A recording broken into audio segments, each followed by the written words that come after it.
On Sunday, Notre Dame defeated Mississippi State 61-58 to capture their second title in improbable fashion.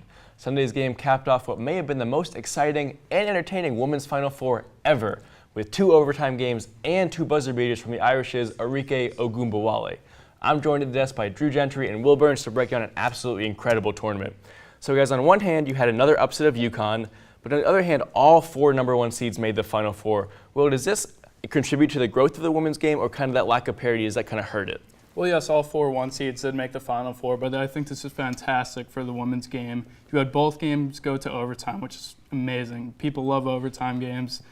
Arike Ogunbowale getting that game winner in the last 2 games. Right. I mean, who doesn't love that? Okay, yeah, it was one of the most fun to watch, but that doesn't mean it was good for the college game.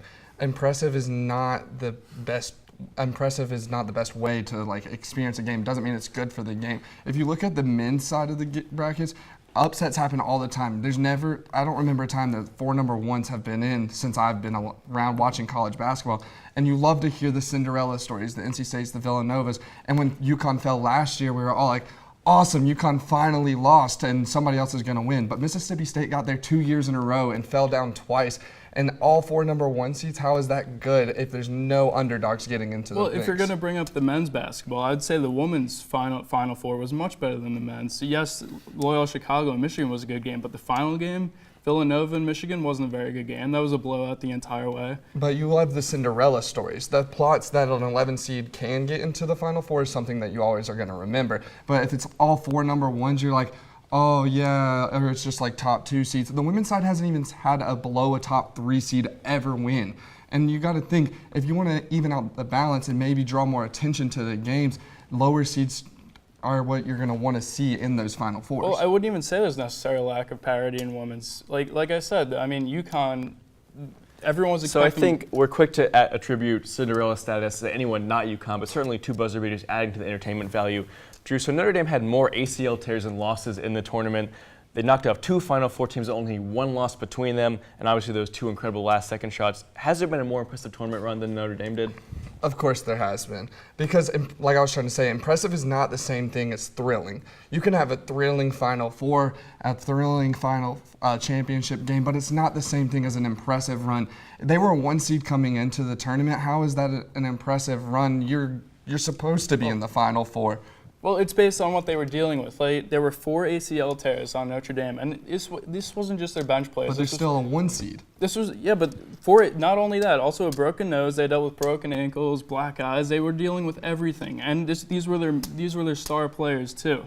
All-American forward Brianna Turner tore her ACL. She was out of it. Okay, but somebody stepped up. It's still not what I'm saying is a 1 seed is supposed to be into that championship game or those Final Fours. And the lowest, like I said in the last question, a 3 seed was the lowest, and that's the most impressive run to me. And it was actually hit by the game-winning championship shot was hit by Charlotte Smith, Elon's women's head coach team. The head coach of the team. How can you not say it's the same thing? There's actually a picture of the 2 legends now in women's college basketball. That's one of the most impressive runs in 1994. And that's a better run to me because they weren't supposed to win that national championship. Well, I mean, it's just that no one was expecting Notre Dame to beat UConn in that Final Four game. They came in, they won in overtime. The last 7 games, UConn has beat Notre Dame. They're also have an overall 36-11 record against them. That's complete domination towards UConn's side. So Notre Dame, not many expectations, dealt with a lot of so many injuries. I can't Again, so it seems impressive. like we're quick to say that any team not named UConn winning it all is a good story. So let's look forward to next season. In women's basketball, they're still returning elite players: Mississippi State's Tierra McCowan, Oregon's Sabrina Ionescu, Kennedy Carter from Texas A&M, Katie Lou Samuelson from UConn, and of course Arike Ogunbowale from Notre Dame. Who's your way too early favorite for next season? Although they did lose in the Final Four this year, I'm still going with UConn. It's like if someone asked me my Super Bowl prediction, I'm taking the Patriots every year. I'm taking UConn in this situation. Okay, but yeah, we just talked about impressive runs. You're talking about UConn always being more impressive, but yeah, my favorite's Louisville to win. They're only lost 1 player coming in, and it was senior Maisha Hines. And they're bringing in 2 top 100 players. They have 3 sophomores, 5 juniors, 2 seniors, and a redshirt senior coming in next year. That they were a 1 seed this year. They shocked the world basically by being that well performed this season. How can they not be a favorite when they're returning so much depth in their roster alone? Well, UConn is also returning a lot of depth, and they're also adding a lot of depth. Katie Lou Samuelson, as you mentioned, her durability is impressive in alone, but she averaged 17.5 points a game on 53% shooting. She's coming back for her senior year. I mean, along with the fact that they're bringing Kristen Williams in, the #1 prospect in the country for them next year, they're going to look great. #1 in the country, yes. UConn always has one of the better recruiting classes, and I think that's why we're always so drawn to them. Every women's basketball player wants to go to UConn, or not every single one, but the top prospects, you're always going to see them.